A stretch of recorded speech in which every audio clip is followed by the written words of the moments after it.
Hello and welcome to SPMIS Academy. Today we'll analyze important newspaper articles of 27th March 2023. Please note you can download the PDF version of today's newspaper analysis by clicking the link given in the comment section. This is the list of the topics that we will be covering from today's newspaper. And the first article is about OneWeb constellation. And this topic is important from our syllabus GS paper 3 Science and Technology point of view. तो इस article को समझने से पहले ज़रा हम समझते हैं about India's satellite launch vehicles, या सरल भाषा में कहें तो इंडिया के रॉकेट्स जो सैटेलाइट्स को लॉन्च करने में काम आते हैं.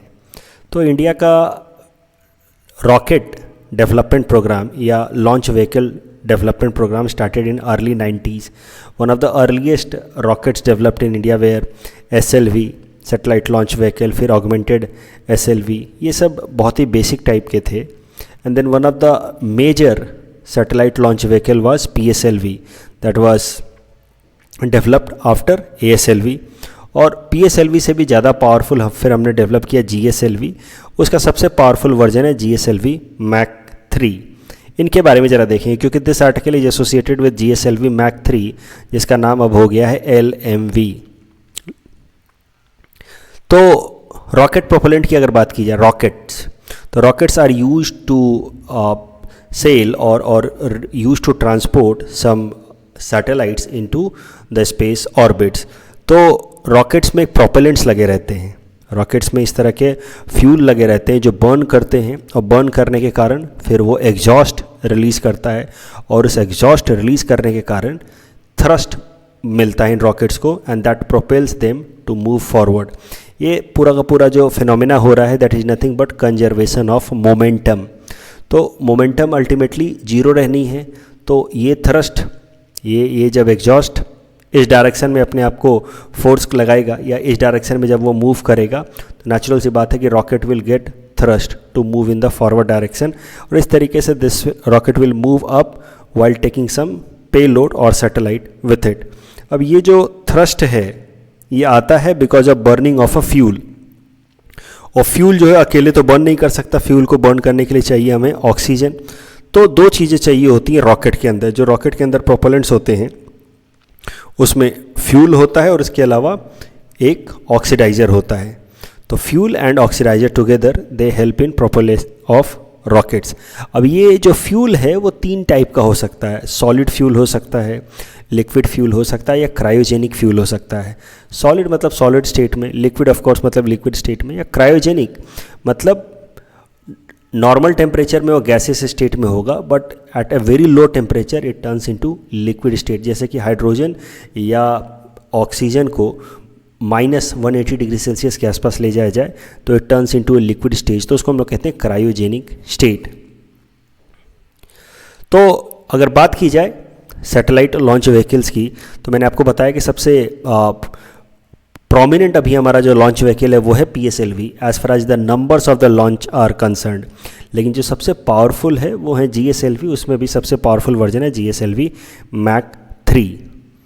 तो GSLV Mach 3 की अगर बात की जाए या ओवरऑल GSLV की बात की जाए तो ये 3 स्टेज इसमें प्रोपेलेंट लगे हैं. पहला स्टेज है सॉलिड फ्यूल, दूसरा है लिक्विड, और तीसरा है क्रायोजेनिक. राइट.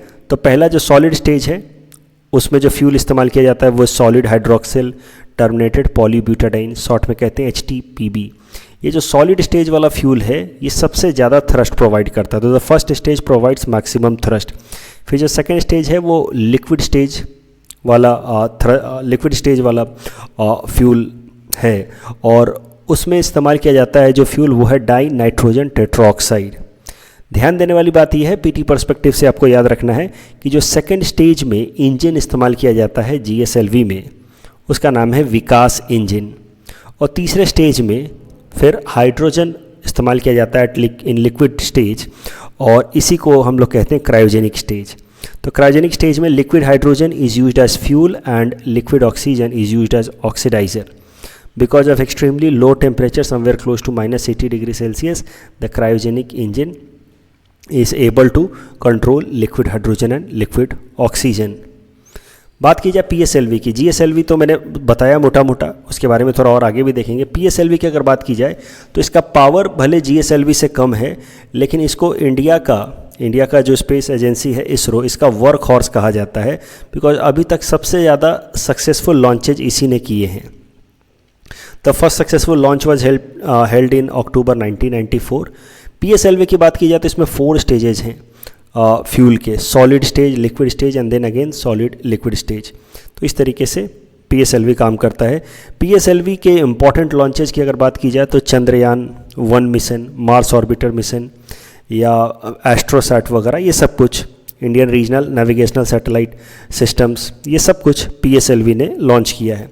अब ये जो करंट आर्टिकल है इट इज़ अबाउट GSLV, तो उस पर थोड़ा और फोकस करते हैं। GSLV मैंने आपको बताया पावरफुल ये ज़्यादा है, ये 2 टन तक का भी सैटेलाइट जैसे कि इनसैट या जीसैट को जियो स्टेशनरी ट्रांसफ़र ऑर्बिट में यानी कि 36,000 किलोमीटर की हाइट तक भी लॉन्च करके आ सकता है। इतना पावर PSLV में नहीं है। PSLV का पेलोड आप देखिए लगभग 1750 किलोग्राम के आसपास, और ये हाइट, जिस हाइट पे ये सैटेलाइट्स को लॉन्च करता है वो 600 किलोमीटर के आसपास रहते हैं।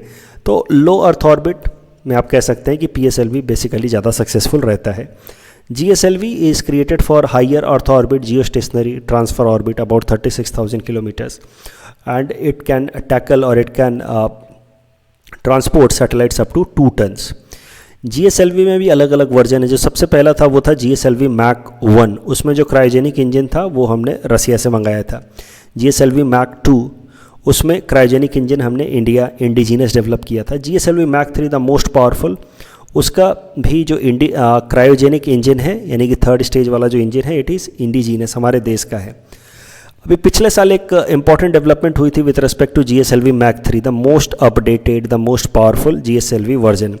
GSLV Mach 3 का नाम बदल करके इसरो ने रख दिया था LVM। तो GSLV Mach 3 has been now named as launch vehicle Mark 3। ऐसा नाम क्यों बदला गया वो भी ज़रा समझिए। देखिए GSLV के पास पावर है कि वो जियो स्टेशनरी सैटेलाइट में भी, जियो स्टेशनरी ऑर्बिट में भी सैटेलाइट्स को लॉन्च कर सकता है, वो पोलर ऑर्बिट में भी सैटेलाइट्स को लॉन्च कर सकता है, वो लोअर अर्थ ऑर्बिट में भी सैटेलाइट्स को लॉन्च कर सकता है। तो भाई जो ज़्यादा हाइट तक जा सकता है वो कम हाइट में सैटेलाइट्स को तो लॉन्च कर ही सकता है। अभी नाम पढ़ के कैसा लगता है, जियो सिंक्रोनस सैटेलाइट लॉन्च व्हीकल, नाम पढ़ के लगता है कि ये सिर्फ और सिर्फ जियो सिंक्रोनस ऑर्बिट में सैटेलाइट्स को लॉन्च कर पाएगा, लेकिन ऐसा तो है नहीं। ये जियो सिंक्रोनस तक, उस ऊंचाई तक सैटेलाइट्स को लॉन्च कर सकता है, नीचे तो कर ही सकता है। So in order to exhibit और reflect its capability to launch satellite in different orbits, lower earth orbit, polar orbit या फिर up to geosynchronous orbit, the name of GSLV geosynchronous satellite launch vehicle Mark 3 was change to launch vehicle Mark 3। ये इस नाम जो है common नाम हो गया। It reflects to that it can put satellites into variety of orbits। अब current context पे आते हैं। देखिए ये जो करंट आर्टिकल है it is associated with this GSLV Mark 3 only.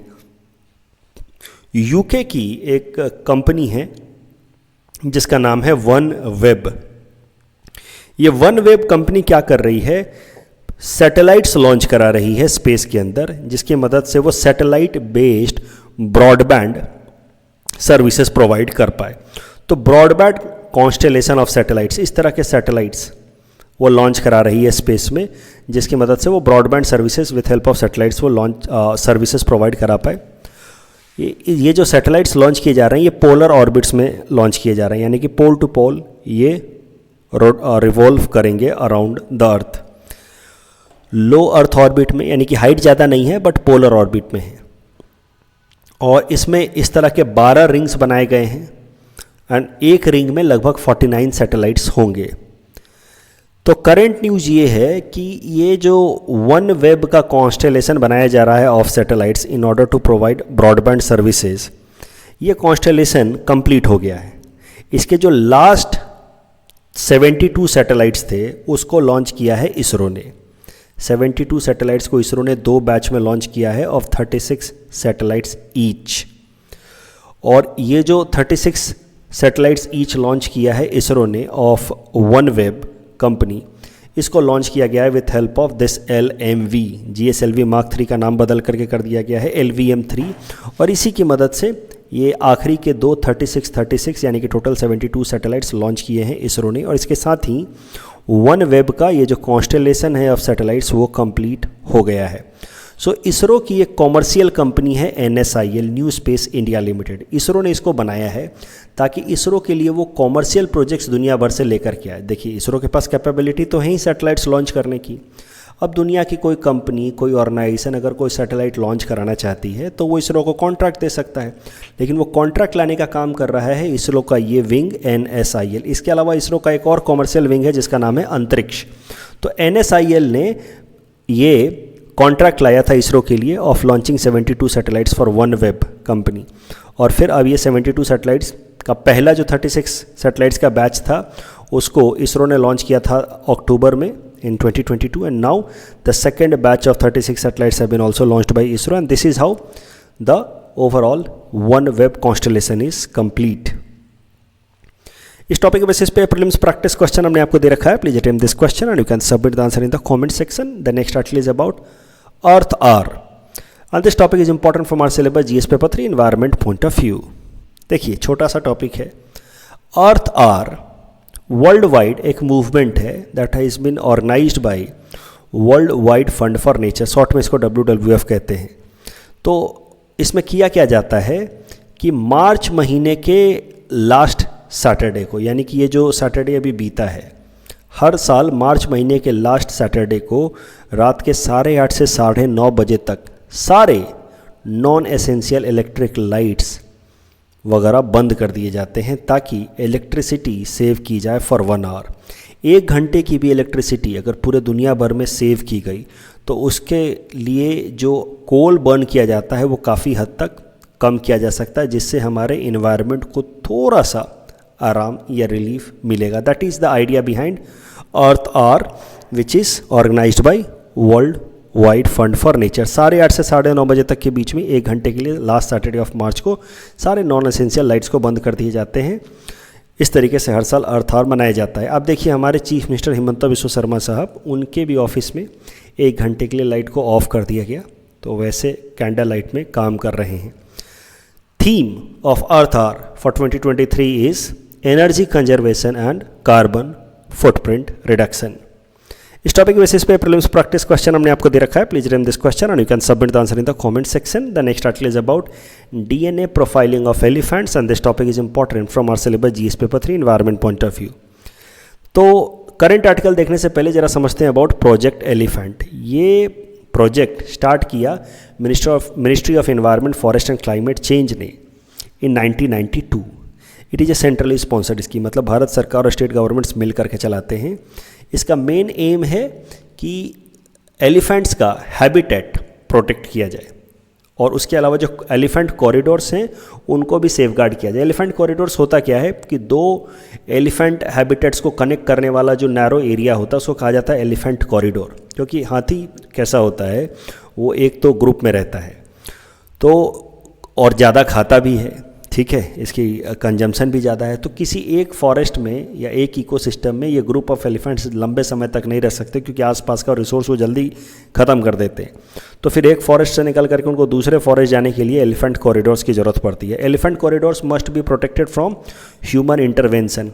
Road बना दिया, रेलवे बना दिया अगर हमने, तो फिर ह्यूमन एलिफेंट कन्फ्लिक्ट बढ़ सकता है। That is the main goal of Project Elephant, to reduce human elephant conflict, and that is how under this project elephant the focus is on keeping the elephant corridors free from human interference as much as possible। इसके अंदर होता क्या है कि ज़्यादातर states, 16 states हैं जो elephant range states माने जाते हैं, यानी कि 16 स्टेट्स में मेनली एलिफेंट्स मिलते हैं।